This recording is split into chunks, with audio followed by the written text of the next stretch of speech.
being, because we're the ones who live here, we're the ones who, the decisions that are made at the local level by the school district and by the city, they affect them, they affect those who hold office, but they really affect us in our everyday life.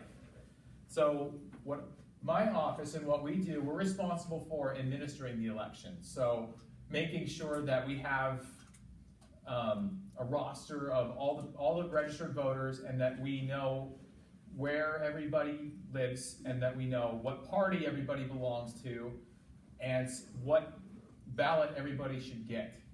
And now everybody's ballot has all the different lawmakers for the area you live, and everyone is different. So how many of you are familiar with how Concord's elections have changed over the last year because they've gone to districts? Okay, so let me see how I can explain this. So let's take example of the city. It used to be where all the city council was picked but everybody in the city could vote for every single council person. So it was just it was called at large. So everybody was eligible. But now it's the city of Concord is divided into 5 districts. So everybody lives in one of those 5 districts, and Concord residents now can only vote for one council person to represent that area. So it's sort of if you think of like the city of Concord as a puzzle, it used to be one big puzzle piece, and now it's 5 different puzzle pieces. What that means for our office is we have to, instead of having one ballot type that goes to every single Concord resident for just that race, we now have 5 different ballot types that go to every Concord person. So when you think about all the different offices that are out there, they sort of overlap each other. So when I say we went from 1 ballot to 5, now if you add a school district on top of that, and the school district has different boundaries too, that's why we have different ballot styles. So overall, it depends on the election, but in Contra Costa County, we have several hundred different ballot styles. So that's why it's important that we know where everybody lives. So I'm going to try to, so when you're out there and you guys are talking to people, it's important just so that it's just some context. So the first part of people, being able to participate in the process is you have to register to vote. So, show of hands in here. You two better not raise your hands, but how many people here are registered to vote? Okay, so let me see so to register to vote, you either have a paper form or an online form. And this is something, I'm guessing this is the first step of, Herbert, you can chime in if you want to. The first step of what you guys are going to be doing is, if you're going to be talking to people about getting involved in voting, you have to walk them through the registration process.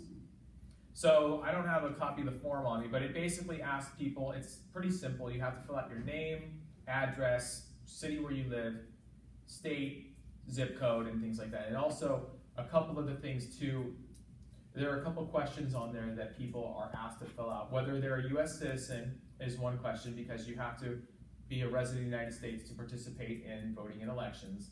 And then it asks you if you're over 18, because you have to be over 18 to vote currently. And you have to check those 2 boxes. Are you? I heard you say resident of the United States. Permanent citizen. Yeah, I should rephrase, because yes, that has. Thank you. So that's one question. So generally speaking, if you're not, then you don't walk the people through the registration process. People, if they're not a permanent citizen, they can still participate in the process by obviously encouraging family and friends who are citizens to participate, because through that's how you can get your voice heard. And that's one thing I'm going to sidetrack here for just a second. The importance of voting. So just throwing it out there, what are some things that are important to you in your everyday life? Schools. What's that? Immigration issues. Okay. Schools. Schools? What about schools? Whether they're working or not. Working how? Like whether like the teachers have enough the teachers and whether the students are attending the classes and they have the Okay. right books and That's a good one. Yes. I wanna say a couple of things about education, because Common Core just came on, 5 years ago maybe? Okay. yeah.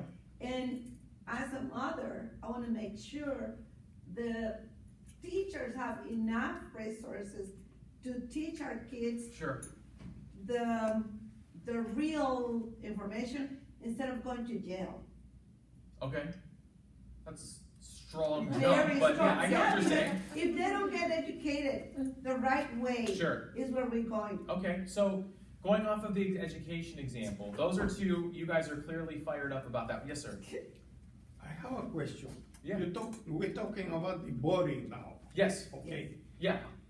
But what about the census? The census. See, I can talk about okay, that a little. Okay, let me finish. Oh, I'm sorry. I'm sorry. What's a big problem now to include in the census paper? Are you citizen of the United States? Remember that, no? Mhm. Yeah. No, I know Okay. that's been an issue, Not Okay. anymore. but not anymore. No anymore, no? Yeah. No anymore, okay. Yeah. That question is They yeah. try to put that question, okay? Yeah. So. Illegally. Thank you. So back to what like the idea of, since education is very important to you, what I was going to is why it's important to vote if education is important to you is like the school district, the representatives from Mount Diablo here they're on the board. They're the ones who make the decisions on whether teachers have enough money, whether they have enough resources, whether there are enough, if you're concerned about safety, whether there are or how the children's future, whether there are enough counselors there to talk to them about how do you move up to the next step or find out about colleges and things like that. Also, consequently, and then in addition to just at the local level, if you vote for state assembly or state senate, they're the ones who are responsible for they're the ones who make the decisions on the budgets at the state level, and the state makes, and that money ends up going to different school districts. So they're the ones who decide how much money ends up going to the schools, and then the school board decides where that money goes.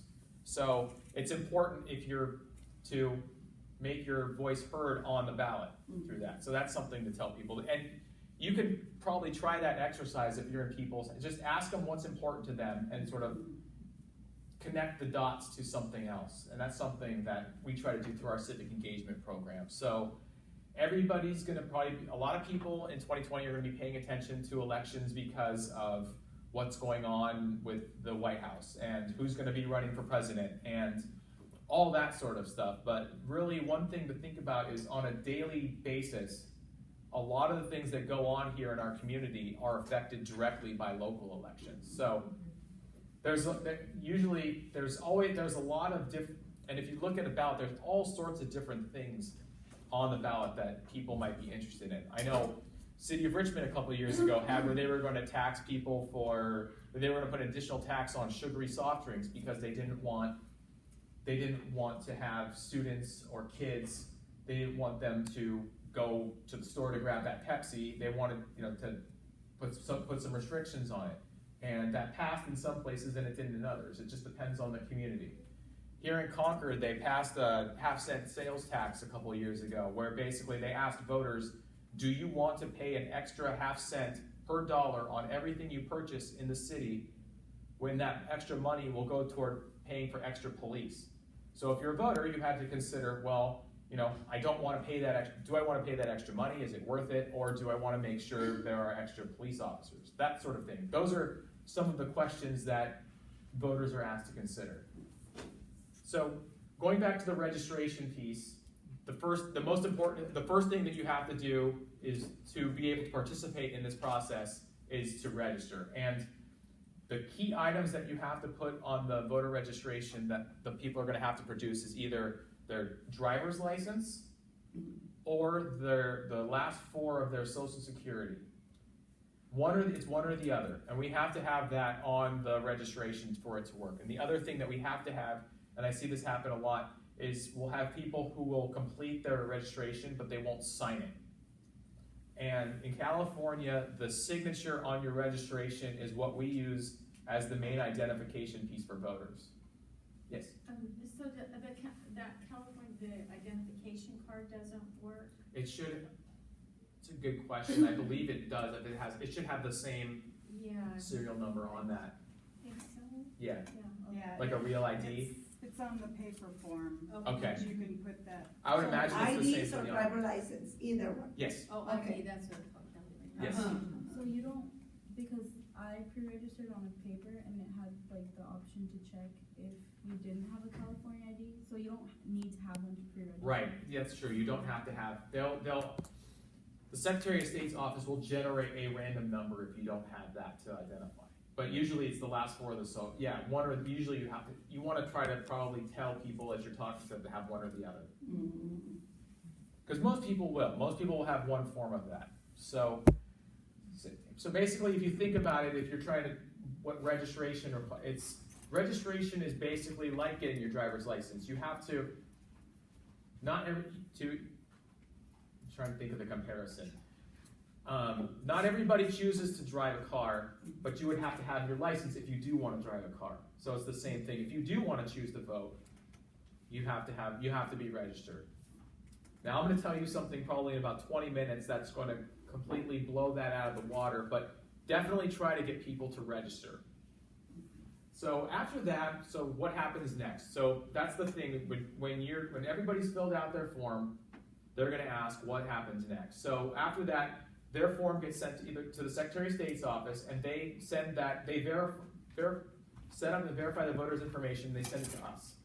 And then we put it into our system, so that way we know who our eligible voters are. So, what was one thing? Oh, a couple other things on the registration to consider about filling out is there is an option on there if you want to choose a political party. Now, that's whether you want to be Democrat, Republican, Peace and Freedom. There are 6 main choices in California. There's also an option where if you have no party preference, so you can either check one or the other. And the only major difference comes in the presidential primary election, which we're going to have this March. So generally speaking, if you want to, let me see how to describe this. It's sort of complicated. If you're a no party preference, you have the option of voting for some of the presidential parties, but not others, because some parties keep them open for everybody to participate, and some keep them closed. And that changes from time to time. We're still waiting to hear which parties are doing what, but if you can tell the individuals that they know for sure that they want to vote for a particular party for their presidential candidates, just have them pick that party. Voters can always contact us to change that party thing. Don't feel like if you register as a Republican, you don't have to be a Republican your entire life, and vice versa. Our office, we're always willing to change that. We're always open. What was the other thing I was going to mention? What's that? The mail-in. Oh, the other part that's on there that's something you can pick is you can pick how you want to vote.